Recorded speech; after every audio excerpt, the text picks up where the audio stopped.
काशी चले जाओ। मानधाता काशी गए, काशी में बैठकर तप करने लगे।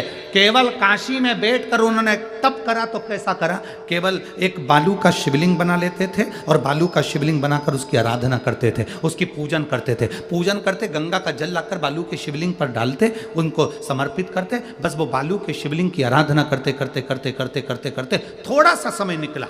उनको नहीं मालूम कि एक शिवरात्रि निकल गई, दूसरी शिवरात्रि आई है। हर महीने शिवरात्रि आती है, प्रत्येक महीने शिवरात्रि पहुंचती है, प्रत्येक महीने आती है।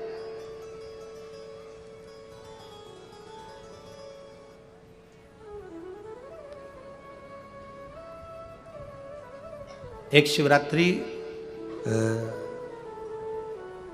अपन पंजाब में थे, भटिंडा, तब पड़ी थी, जनवरी की पड़ी थी, और जनवरी की। अब फरवरी की जो शिवरात्रि पड़ेगी वो अपन झारखंड में रहेंगे 5 तारीख से 9 तारीख के बीच में, तो बीच में शिवरात्रि पड़ेगी। इसलिए उस कथा का नाम पतालेश्वर शिव महापुराण की कथा रखी है। हड्डी उसमें मूल है, आपका बुढ़ापा ना बिगड़े उसके लिए वो कथा है। 5 दिन की कथा है, 2 बजे से 5 बजे तक आएगी आस्था चैनल पर भी। और झारखंड के आसपास के जितने श्रोता हैं सब सुनो। जमशेदपुर में काजू बागान में वो कथा होगी, बड़े प्रेम से सुनो।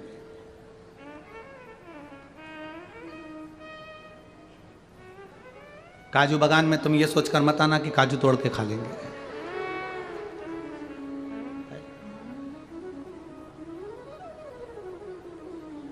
दिल से सुनो उसको।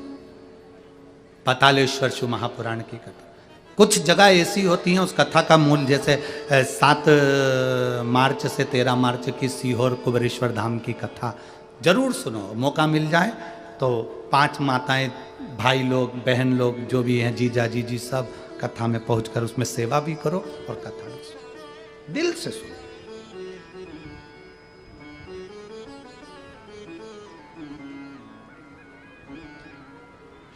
भगवान की भक्ति को धारण करिए। मानधाता ने बालू का शिवलिंग बनाया, पूजन करना प्रारंभ करी, गंगा जी का जल ले जाकर चढ़ा देते। अब कोई तप नहीं, कोई साधना नहीं, कोई नेत्र बंद कर नहीं बैठे, कोई तप साधना में नहीं बैठे, कोई घोर तप करने के लिए नहीं बैठे, केवल शंकर का शिवलिंग बनाया, पूजन करी।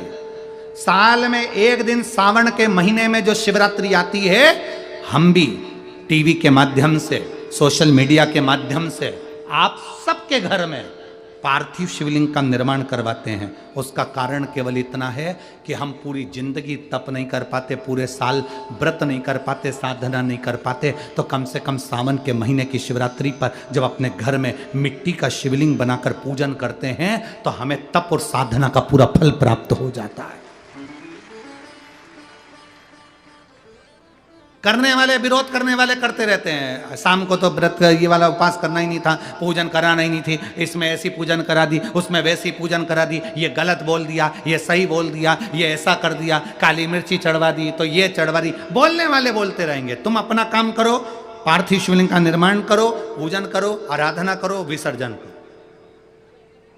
आग लगे बस्ती में, जम के बोलो जरा अपन रहो, क्या किसको रोइए, चादर तान के सो।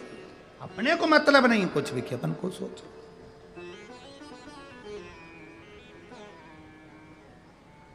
अपनी जिंदगी का सार्थकता सिद्ध करा। मानधाता ने अब कोई तप नहीं करा, मानधाता ने अब कोई साधना नहीं करी, मानधाता ने अब कोई आराधना, बस एक काम करा, शिवलिंग का निर्माण, उसकी पूजन। आपसे भी निवेदन करते हैं, समय मिला करें, हफ्ते 2 हफ्ते में गमले के अंदर ऐसी मिट्टी को उठा लो शिवलिंग जैसी, और जल चढ़ाकर पूजन करके वहीं विसर्जन कर दो। उसी गमले में, उसी मिट्टी को वहीं विसर्जन करो।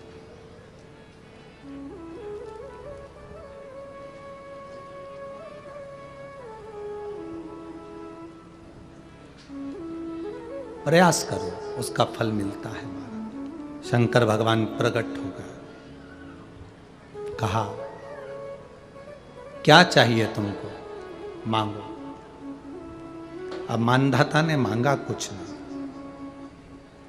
मानधाता ने कहा कि पहले तो मैंने जब तप करा, साधना करी, आराधना करी, तब तो मुझे आपका दर्शन नहीं हुआ, और अब आप मेरे सामने आ गए तो मैं मांगू, ये श्रेष्ठता कहाँ है?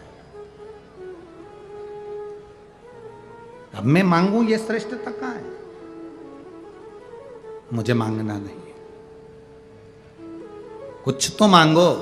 नहीं, मानधाता ने कहा बस इतनी कृपा करना, प्राण छूटने का जब समय आए तो मेरा शिव सामने हो और मेरा ये आत्मा, मेरी जब मृत्यु हो तो ये आत्मा शिव में और कैलाश में विलीन हो जाए, बस ऐसी कृपा कर,